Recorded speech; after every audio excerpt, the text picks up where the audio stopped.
Welcome to this week's episode of Voices in Hyperspace.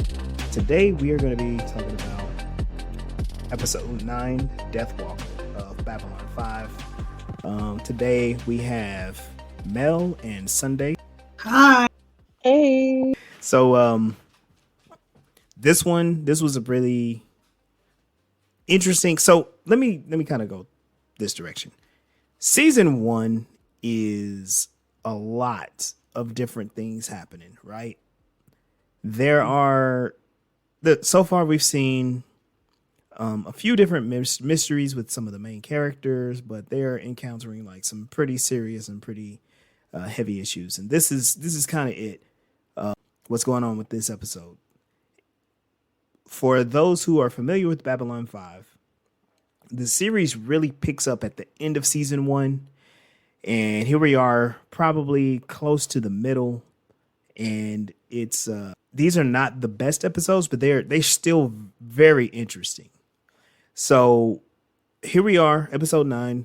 I would like to get your initial reactions to this episode. I was shocked at the beating that woman took at the beginning of the episode. It was feeling a little on the side of real for me. And I'm like, are they really about to like murder somebody? This is crazy. It was kind of crazy.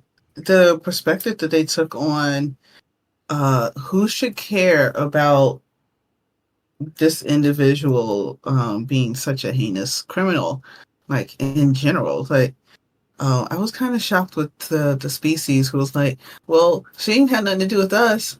Despite the fact that she would have killed you if she could have. Oh, yeah, that was the whole flaw. And then the conversation between Ambassador, what's his name, in the suit, in the bio suit. Oh, Ambassador Kosh. Kosh, yeah, with the android type dude. That was interesting because I know I didn't get it when I first saw it as a kid, obviously, but now I kind of understand what they were talking about. I don't know why that was supposed to bring out like her greatest fear, which was really sneaky of them. But the whole conversation that they were having, when I watched it the second time, I suspected the first time. It was a back and forth with subjective versus objective. Everything they said was something that was objective fact and a subjective fact. And that was each phrase. Each of them took turns doing both a subjective and objective fact, which basically is what you do when you debate things when it has to do with capitalism. Ooh, okay. That's where I went with that. But it didn't even have to do with that. It was a psych. Well, I guess if you think about it, I thought they were setting her up. At the end of the episode, Garibaldi says as much. But if you think about it, what you're saying, subjective versus objective fact. If you think about the overall theme of the episode, there is the larger debate of taking someone who is a mass murderer, who is a career mass murderer, who attempts to commit genocide. And everyone wants justice from this person, but then they suddenly have something that could be valuable to all of the different species, and suddenly it's like, oh well, let's negotiate. Suddenly justice is on the back burner, and we want immortality. And so you have these different debates, and we'll get into it a little bit more. But the what points towards the debate the most is Earth government's involvement. They're like, yeah, we know this person is a mass murderer, but we want the scientific discovery, and we want it at all costs.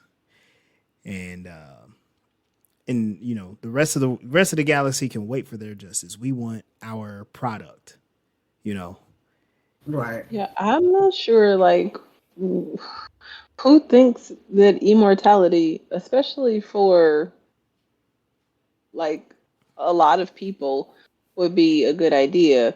Because I know my mind went to, of course, only the few of the few were going to be able to take advantage of that, right? They put some kind of price tag on it that would be so exploitive that only a few people could have it, but the way the the scientist, mass murderer lady was talking was that, everybody's gonna have it. Excuse me. And if nobody ever dies, like, what is that gonna do to the resources on the planets that all of these species inhabit?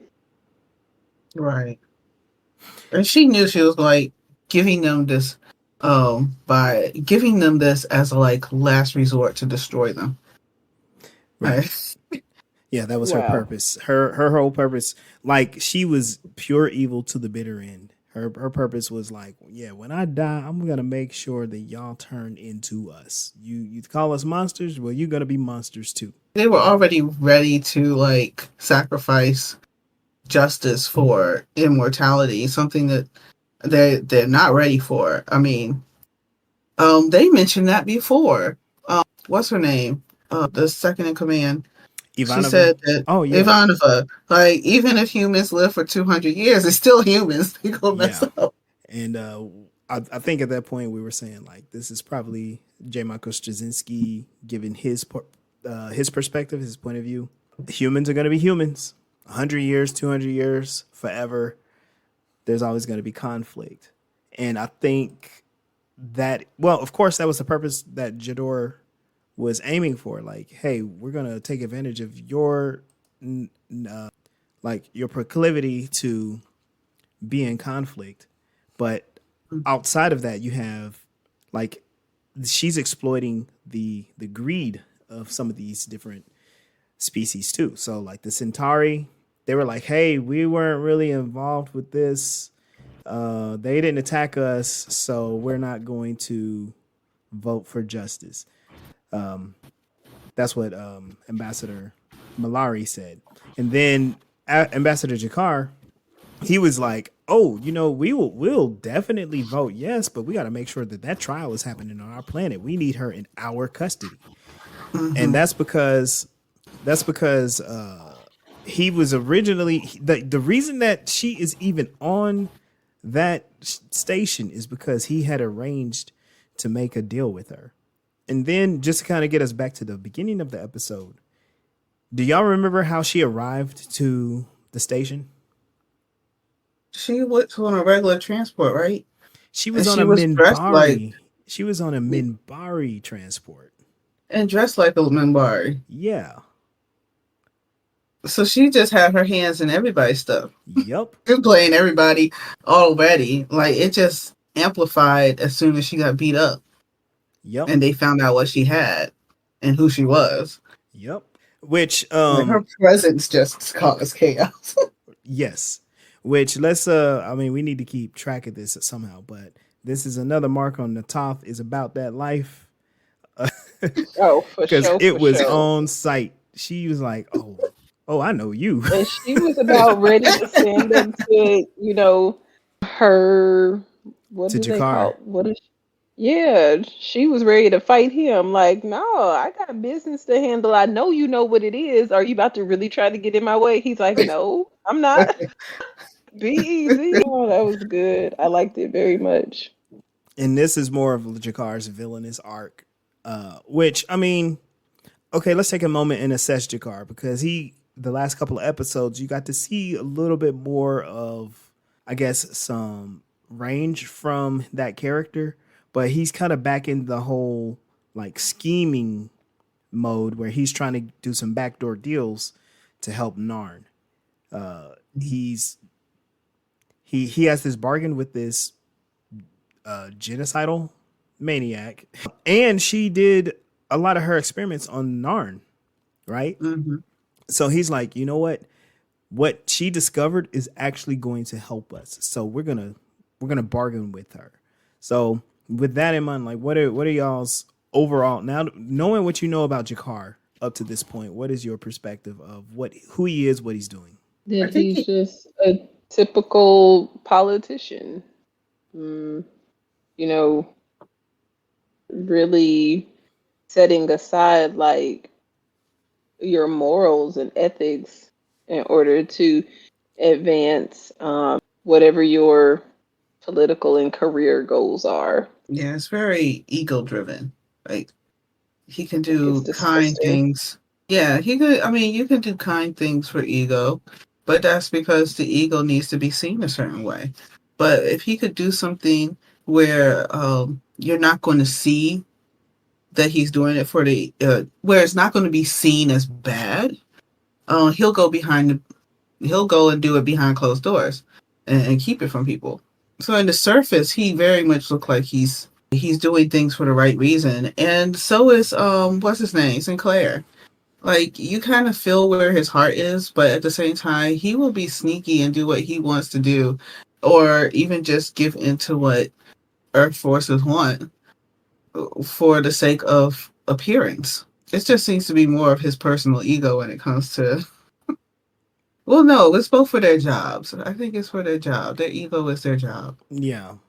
With Jakar, he's desperate, right? We don't get to see much of it, but from the way that they are being portrayed, the Narn have been really like reduced as a species in the galaxy. They're like mercenaries, they are smugglers. Jakar is doing a lot of illegal stuff, but the whole point is to gain power for the Narn regime and to build them back up as a threatening power. Part of it, one, is to get back at the Centauri, but two, like they're trying to reclaim like their former glory, and a lot has happened to them. Mhm. There are no more Narn telepaths. They don't have the power and the strength that they used to, and he's doing whatever he can to gain some sort of advantage. With Sinclair, it is interesting because we got to explore his PTSD from the war. Humans were reduced, right? So Mhm. humans are pretty much in a similar boat, but humans were not treated as poorly or as bad as the Narn. The Narn were slaves to the Centauri. The humans were just closely Yeah. wiped out. And it makes me wonder, like, okay, so did humans quickly like reproduce and replenish? I mean, the war was 10 years ago, and it seems like it didn't take that long, you know. But but it did traumatize a lot of people, and Yeah. humans still feel very sore about it.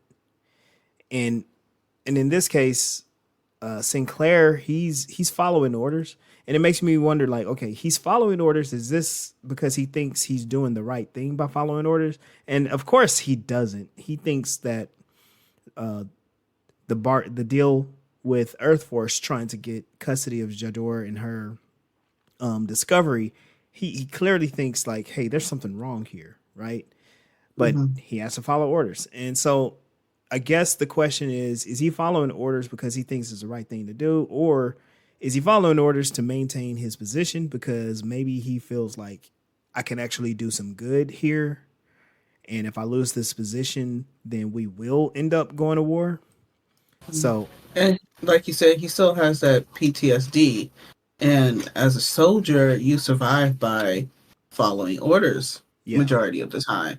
So it may be that, like, he has a internal fear that we don't see mm, of just I need to do this. And then how much power does he have to go against Earth Force outside of losing his job? It's like, oh, what other things can they do to him? yeah, we're getting a clearer picture of what type of government Earth Force is because they seem to just interrupt all of Sinclair's attempts to do his job. They just stuck him there. Like he's not actually in charge. They are. Yeah, he's like a puppet figurehead, right? That's probably why they put someone who's a military person and not a diplomat. Because why is he in charge of all the diplomats if he's just military? Like I've Right. never seen. And now that I think about that, I've never seen that in anything else. Like you don't put a military person in charge of something that's not military, Well, I except mean, for George Washington being president of the United States. I'm not going to tangent. Yeah, well, he sucked. He sucked at his job until anyway. But yeah. You put a military person there because they're gonna follow orders, which is what happened when Senator Hiroshi called him. He's like, "Hey, look, I don't care what you're doing, send her here. Like, forget justice and all that stuff. Due process. Look, make sure she gets to Earth because she has something that we really want." And then, like, okay, let's put some of these breadcrumbs together. So Senator Hiroshi is interrupting Sinclair. In previous episodes, we saw how Psycor is taking. They're going against like their I guess their charter or their commitment, and they are endorsing a specific presidential candidate. It's some shady things happening because I guess still in the background of all of this is an election. So there's some shady stuff happening on Earth Force that we as an audience are only getting glimpses of, and the characters in Babylon 5 are just kind of aware of. So You read the newspaper. yeah, reading a newspaper in space. What the heck? Oh my god. Oh man, I guess I got to make a comment about this too.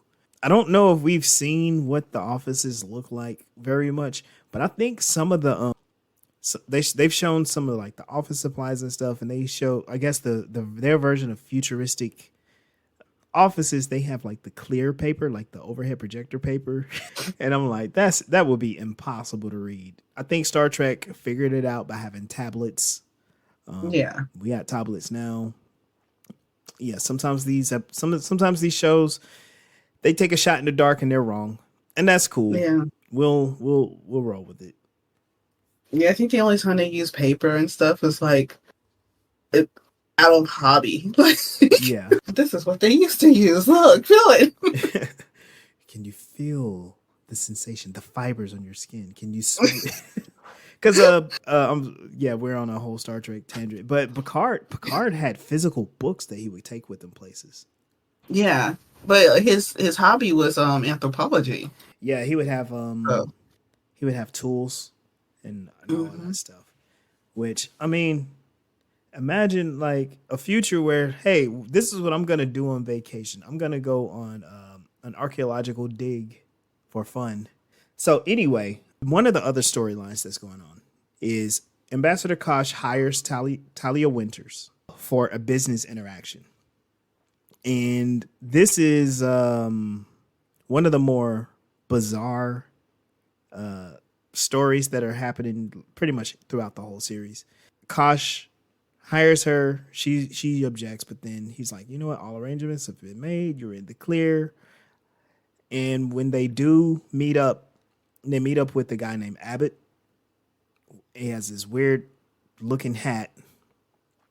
And when they're having their conversation to the outside observer, they're just speaking gibberish.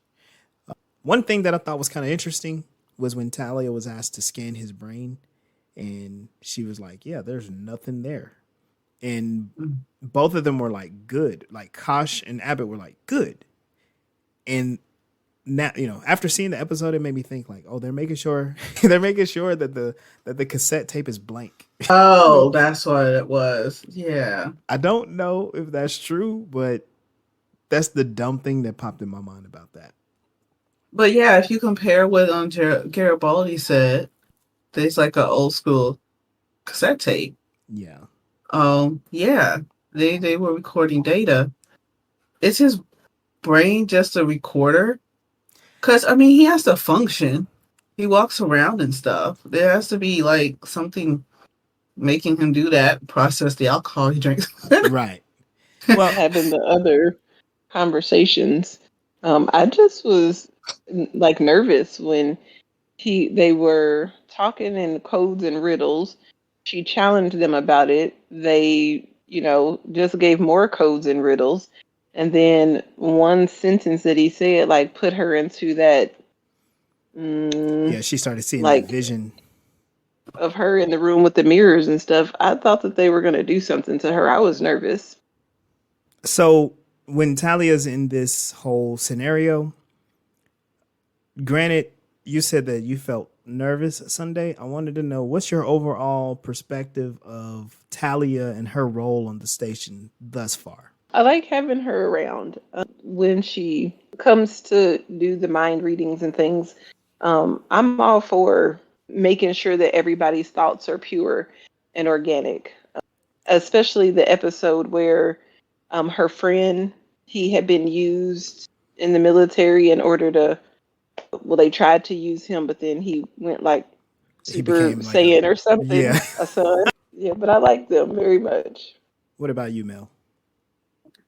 I found it kind of struck me when they said that he's gonna pay her to do it, and then like he basically paid her to like find out what her weakness is. Yeah. And it's like, one, he paid her to find out her weakness, and two, she gets paid like significantly and has like status for something that she has no choice over. She automatically has a job based on something that she has no choice about. Yeah. And I guess you could say like Well, I mean, she could choose not to and take the medicine and just be a husk of a person, but right. yeah, I guess you could she's say like automatic. Psychor Go is a ahead. way for Earth government to keep telepaths under their thumb. And in Hmm. Psychor, of course, we said this in previous episodes, they're basically the Earth space Nazis. They're the thought police, and they love it. Well, at least Bester and his assistant who got vaporized. Wow. They love that they are the thought police. They love showing off how powerful their telepathy is, all of that. And so you got space Nazis, and she has no choice but to work for the space Nazis. And Hmm. I'm just gonna throw this out there. Her job is to oversee business transactions. For people who know where I'm going with that, I'm gonna just stop it right there. We can have that conversation maybe in the future when we do one of our lives. I want to do a live where we can explore the different space Nazis from different series because apparently that's a very popular trope in sci-fi. Hmm. And I totally get it, but man, do we put a lot of Nazis in space in our fiction? And I think it goes back to that whole original Pulp Fiction sci-fi, where it's a reflection of if we meet other people from outer space, if we meet aliens, are they going to treat them? Are they going to treat us? Us meaning the authors who got the chance to write these things, the same way their people treated others when they met them. Yeah, Because yeah, most of the people writing these came from cultures who basically just took over when they saw someone different. So then they write all these stories about people who just take over when they see someone different. And that's a huge thing. And I guess it's also the time period, like not even just in sci-fi, but in like dramas and I don't know what else people watch. There's always that whole idea. Everyone wants to make the Nazis the villains. right. Like when I was in high school and after that, it was always the Middle East that was the villains. Yeah, And this is that yep, time period. Like we're going to, this is what people are going to see as the villains. So that's what we're going to make as the villains now. yeah. That post 9/11 era was really dark, and Yeah, then it was every insane. You kept seeing Arabs being villains. Like why? yeah, and it's like and if you know Muslims and Arabs in real life, they're like, this is wild because we're not like this. Like uh, and I wanted to make another comment. The thing about like xenophobia and these stories about conflict with the alien and stuff like that, we always hear like, well, it's human nature to hate what's different. That is not true. no, it's Um, not. Not true. Human nature, the history of humans is to, you're new, you're different. Let's figure you out.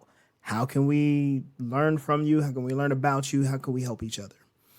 There, I think, there were examples of people who sought conquest throughout history, but mainly going from the Greeks, the Romans, and then to like the European empires. That's when xenophobia became like, hey, you're different because you're going against the power that we hold, therefore you're bad.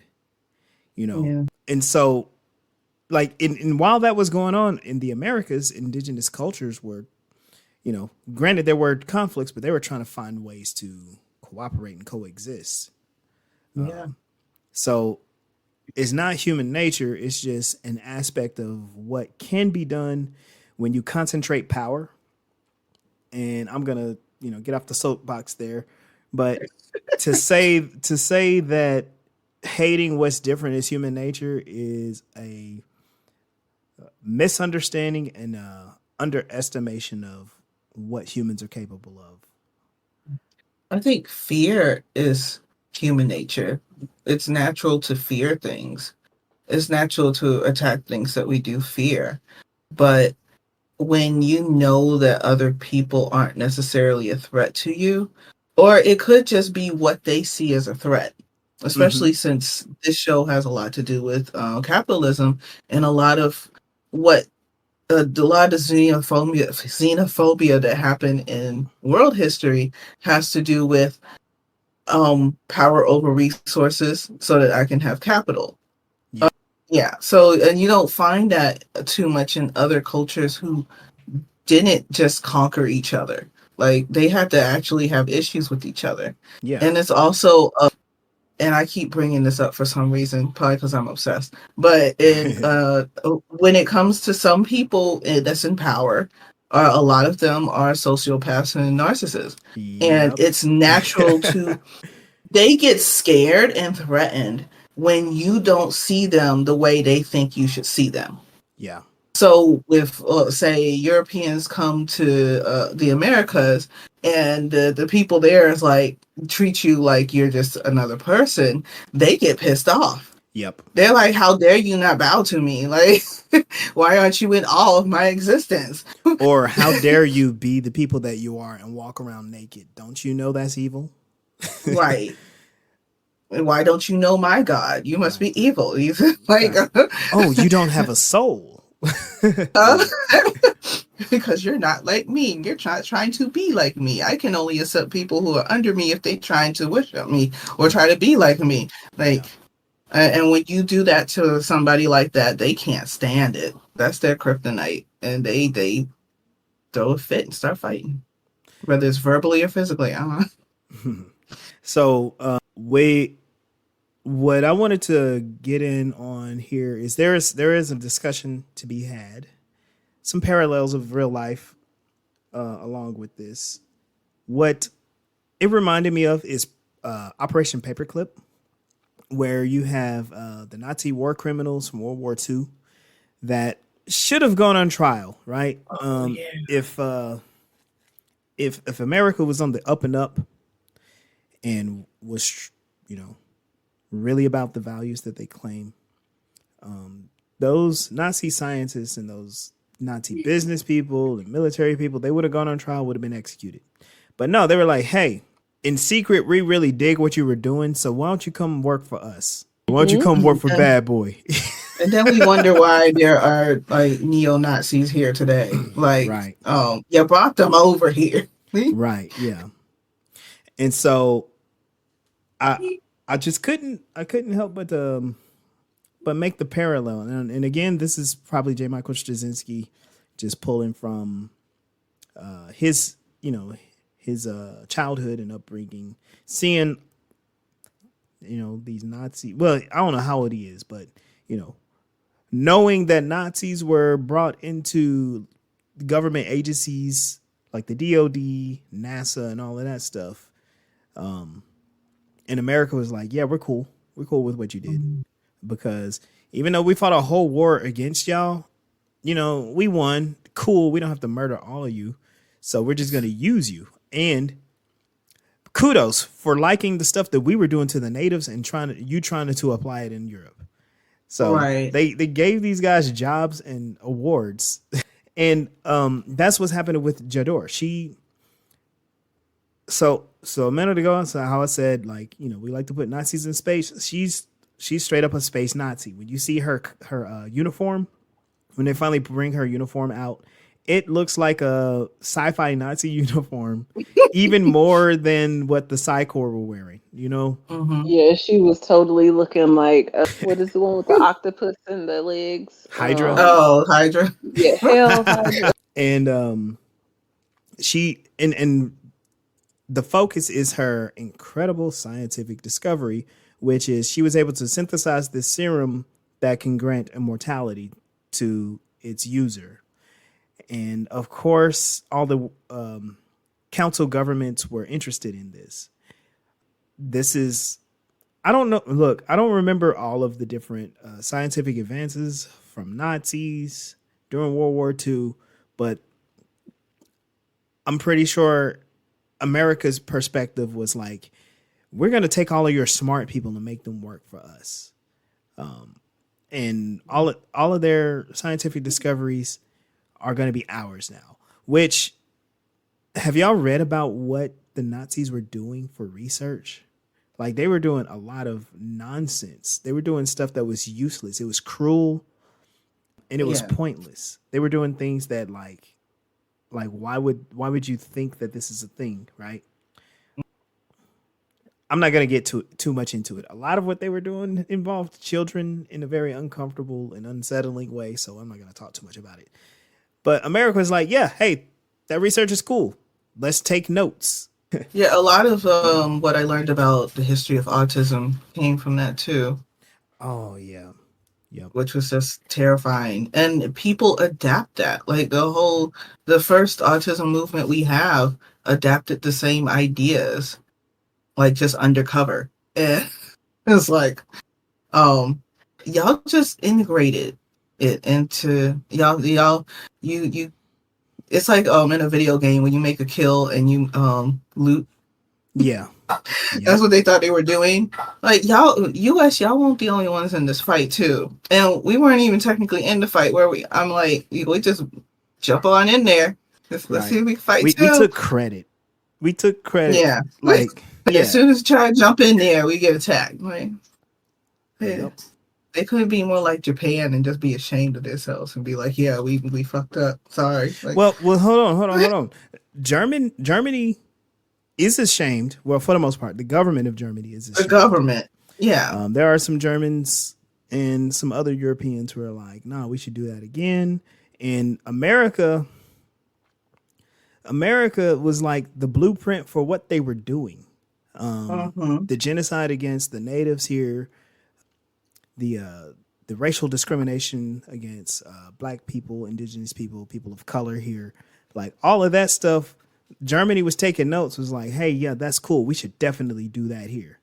And America's like, no, don't do that. Because they want to be the ones to do it. That's why they went ahead and just like, you're smartest scientists. Come on, we got them now because we won. Right. So yeah. All right, we're going to stop that for now. Go back to the story. Yeah.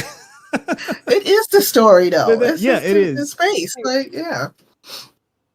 And so Jador, basically we got Earth forces like, bring Jador home to us. We're going to use her. Sinclair doesn't feel comfortable about it. They did talk about the war with, what are they called? The Delgar, the war with the Delgar. It sounds like it happened like several decades, prior to this episode. 30 years. Yeah. It was 30 years ago. And the Delgar were basically wiped out because of their atrocities and what they were trying to do. They also mentioned their star going supernova. Oh yeah. Okay. Thank you. I wonder if someone made it go supernova. This will come up one day. It's the one Star Trek crossover that makes sense. The Vulcans did it. No, that is a Star Trek 2009 joke. If anybody cares, yeah, horrible reference there. Please don't give us poor ratings for that bad joke. But she's famous. Jador is famous with pretty much all of the council species. And when they confront Sinclair, they're all together like, hey, we know who that is that you have in custody, and we demand that you give her over to us. And who is leading this pack? Which this is this is funny because Nita's not here, but it's the lady that y'all called the fish lady. Yeah, I noticed that. Okay, so that is Abai. She's a matriarchate. I don't know what her species is. Let me see. Yeah, I don't know what her Oh, species is, but oh no, wait. Her species is Abai, and her name okay. is Malika, which I like that name. She can be a Hmm, Malika. that's a pretty name. Yeah, Kwalamazari, Malika Kwalamazari. But so she's making some more appearances in this series. That's cool. She's so the fish lady with the fin. She's the one Mhm. that Sinclair kind of scared into. He scared her, but to help the Used pro her Earth. as a yeah, they used her as a pawn, like bait. Yeah, Yeah, for the Earth first they used the guy. fish girl as bait. Dang, that's the end of this podcast. Okay, all right. Sorry. Someone had to say it, right? I wasn't even thinking of that. That's terrible. Mm. But we get to see more of her. She's kind of leading the pack of the non-aligned world's members. They're like, they all want to have Jador in custody because they're like, she needs to be put on trial for her crimes. And they correctly do not trust Earth Force to do such a thing. And a lot of that is because Sinclair is keeping, you know, tied to the vest that Earth Force, that she made the discovery and Earth Force wants it. So then, while they're trying to escort her out, they're like, "Nah, we about to vote on this now." He's like, "All right," which I think Sinclair is kind of happy about that too. He really doesn't want to give her to over to Earth custody, so he's like, "Yeah, let's do this diplomacy stuff to see what they say, see if we can get some leverage." Mhm. Then, of course, all of the usual players are present, which for some reason Delenn is not in this episode. And considering what's happened in the last couple of episodes, I'm suspicious. Like, what's she up to? Like, who's she murdering now? I guess we can feel a sigh of relief for Sinclair because she's not gonna kill him, but Well, at least not yet. at Yeah. least not yet. He I doesn't. mean, they had to call her back for a briefing after what had happened to him. Right. And remember, it is revealed that she's a member of the Great Council. So she's on Great Council business. But in her place is Lanier. So when they're about to vote, uh, like I said before, Ambassador Malari is like, we have no quarrel with her. She didn't attack, the Dilgar didn't attack us. She didn't do nothing to us. So we're going to vote no. Sinclair's like, yeah, I vote for a trial. Jakar, he first says yes. As I said, as long as the Narn get custody. And Lanier sitting there. This is another thing that makes me not feel so great about the Minbari. He was like, we really don't have a right to judge her. And I'm like, what do you even mean by that? Because because the Dilgar are known for murdering millions of people, right? The humans, when they started the Earth Minbari War, killed one guy. And then Minbari wanted to commit genocide after that. Mm-hmm. So are they empathizing with someone who is a genocidal maniac? Is that the Minbari position? Because, like, they went to war with Earth over one person, with knowing that there's a whole nother planet behind that person. If you go against this lady, she's by herself. Yeah. Like, no one's real unless they know that other people are fighting over what she has. But They remember, could know more that they're getting all that they. I don't know. but remember, she spent a good chunk of her life on Minbar. Right. Oh yeah. Oh yeah, he did mention that they were trying to like overthrow what they did by, even though putting her to trial would actually erase all that. It would just make all that go away if she goes away. Right. If she It, goes, it seems if she's found guilty, and it's like if the Minbari were really see that I'm getting such mixed feelings about the Minbari because it's like if they were really this grounded and they act like it. yeah, they're so Because even spiritual and Sinclair said enlightened. they're wise and what did he say, wise? Yeah. Yeah, he trusts in the wisdom of the Minbari. And I also question Londo. Like, even though he is very self-centered and most of his culture is, Hmm. they like having allies. So why ally with that one chica that everybody wants to kill when you could have just put her on trial and made friends with all these other nations? I don't think they thought that through. But That's a I good don't point. I don't know what they were thinking. Yeah. Well, Like you literally could have just made friends by having her go on trial. again, it's Helping them Operation out. Paperclip. They're trying to get their hands on her scientific advancements, even if they don't know about the immortality serum. Even if they don't know about that, they are like, well, what else did she make? Did she make some weapons? Did she make some vehicles? Like what she got? You know? Right. Which I guess is pretty obvious because her reputation says that she created a lot of stuff. She just Yeah, knows stuff. yeah. Ambassador Kosh abstains because Vorlons are assholes. And so it's literally just Sinclair's like, yeah, let's put him on trial. And everybody else is like, no. So Sinclair, he's like, okay, let's take another approach. He basically reveals to Kalika. He reveals to Kalika that, all right, so here's the deal. This is why Earth Force wants her.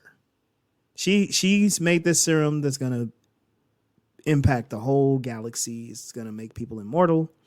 Earth Force is ready to use their scientists to make this and research it. How about y'all create an alliance of a coalition of scientists that will help assist to create and distribute. And Kalika's like, you know what? Okay, that sounds reasonable. But as soon as we get this done, we need to put her on trial. And Sinclair's like, yes, bet, got you. So they have a deal, and they're all they're gonna escort her to Earth, and basically Sinclair was able to come to a peaceful resolution to prevent what Jador revealed was her objective, which is because the key ingredient can be synthesized, you're basically going to become us by murdering each other to live forever, right? So he came to a peaceful resolution. They're escorting her out. All of the species that wanted to murder her earlier, they're like, okay, we'll wait. So as she's being transported out in a Minbari transport ship again, right? Headed to the jump gate to Earth. What happens? A Vorlon ship comes out of hyperspace and blasts it, kills her. Ambassador Kosh is there to witness it. This dude, he wakes up, he walks down, he's like, yeah, let's watch this. She don't come out for nothing. Because he's like, what y'all gonna do? Like, what y'all, what? Were those his people that killed her? Uh-huh. Yeah, it was Okay, the because I Vorlons. wasn't sure like what the alien species was. I was like, who did that? It was kind of cliffhanger for me. Yeah, when But I was glad she got killed. Sinclair turns and looks directly at Kosh, he looks kind of mad too. He's like, man, I did all this work and you assholes shot her. And he's like, we were very close to peace, and then you ass hats come and shoot her. He's like, well, y'all ain't ready for immortality. And then he just walks off. Man, what? Oh, didn't say the No, magic no, word. no. I guess it didn't matter to Not him my house. because they're so much more powerful than everybody else. They're the actual wise ones, even though they playing the same games as everybody else, kind of technically. But I mean, I would think Sinclair would be kind of grateful because he didn't want her anyway. No, well, he didn't want And her. He really didn't want her in Earth custody. and they it was kind of like I guess you would say like the space race or kind of like the nuclear proliferation, where you have Mm-hmm. this discovery and everybody's trying to get their hands on it, and so Earth Force, again the proxy for America, they're bringing the Nazis home so they can get that good nuclear proliferation going. The rest of the world had come to an agreement like, yes, we will work together, and US is like, nah, we want to be the big bads so we can blow you up just in case, because we've done it before and Mm-hmm. believe we'll do it again. But I mean, I guess you could say it is a relief. On the one hand, it's a relief for the universe because we don't have an all out war against other species, because that's exactly what would happen, right? If Earth Force synthesized the serum, they would pick one species that they would just use as the source for this ingredient, Mm-hmm. right? And who knows? If I were to bet on it, it would probably be the Minbari. If the Or they would use other humans. Of So. course, yeah. And then there would be a civil war. I guarantee you, Psycor would have their hands on it, and they would start sacrificing other humans so they could have immortal telepaths. If the Naran got their hands on it, it would be the Centauri, and vice versa. And so I mean, that's an easy thing to predict, right? So I guess you could say, hey, it's a good thing that she's gone and her discovery is gone, because y'all would have definitely tore up the galaxy for this thing. And so we have the resolution to that story. And then we kind of get a resolution to the Talia Winters story. When I first saw this, I was very kind of like, I don't get it. But after seeing the whole series and then seeing this, I'm like, Ambassador Kosh was really thinking ahead, huh? Mm-hmm. Because like they don't really reveal, like Kosh doesn't reveal what he got, not really. And he doesn't reveal why. He just says, I got all these emotions and thank you. But Garibaldi, he explains like, yeah, the Vorlons are very leery of telepaths. So he's got something, he got all these emotions from you because he set you up. He's probably going to use this against you later. And on the one hand, it's like, okay, what kind of beef do Vorlons have with telepaths, especially human telepaths? And why Talia Winters? So that to me is the big question. Why Talia Winters? At least And she has. Oh, go ahead. no, you finish. You got it. She has a lot to do with all of the politics that goes on, because the politics is mostly driven by capitalism, and she's the mediator for it. Like if for some reason they needed a way to get into her brain to get more information on some of the major conflicts or interactions on Babylon 5, she Mm-hmm. is the portal. Like Yeah. Yeah. she's the mainframe. Because all that data is not going to be together, but in her head. That's the only place where all that data is going to be stored together. All the data Gonna that's not going to manipulate be her important and enough to turn write her down. into a Super Saiyan 2. Say that again. Then they're gonna manipulate her and turn her into a Super Saiyan 2. Something like that. No And spoilers.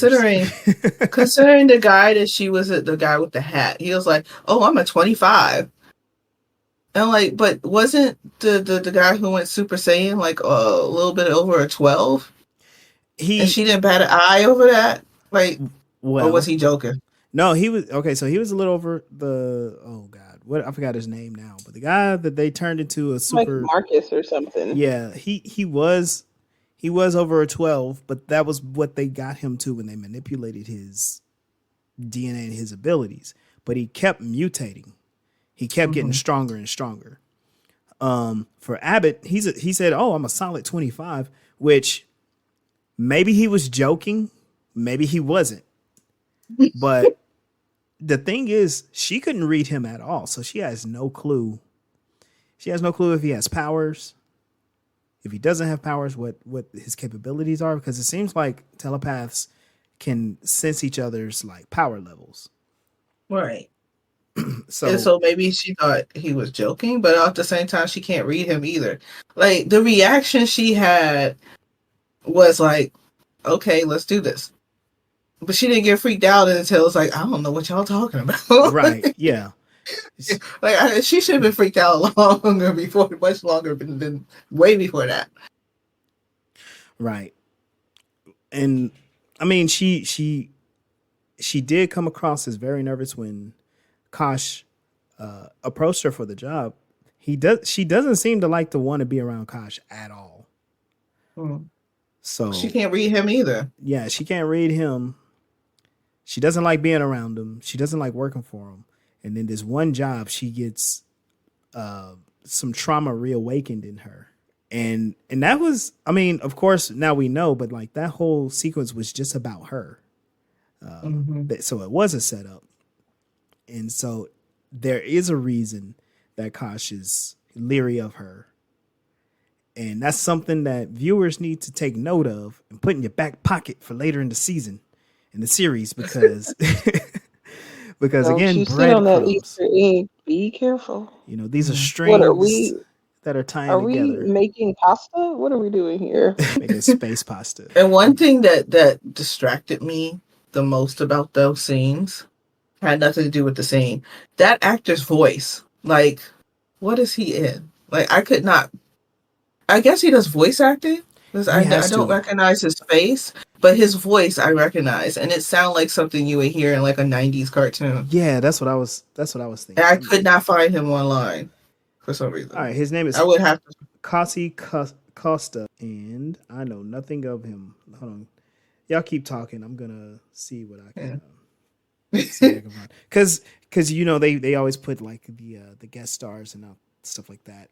Yeah, I looked up episode 9, season 1, and then I see a list of like guest stars. But then at the same time, some of the stars that they had on there didn't become stars until after they were on that show. So he may just been some random. He's been in a lot of different things. He was in Walker, Texas Ranger, Babylon 5, Life Goes On, The Fantastic Journey, The Streets of San Oh, Francisco, 10 to Midnight, Remo Williams. Oh my God. Yo, y'all, that movie, that's a diamond in the rough, and it's rough. Missing in Action 2, I think that's a Chuck Norris movie. Survival mm. Run, Kidnap, Body Chemistry 3. Thank God it's Friday. He's in a lot of stuff. But I mean, he had to be because like his voice was just so familiar to me. yeah, he does sound like a cartoon voice actor. And I bet he probably is in some of those.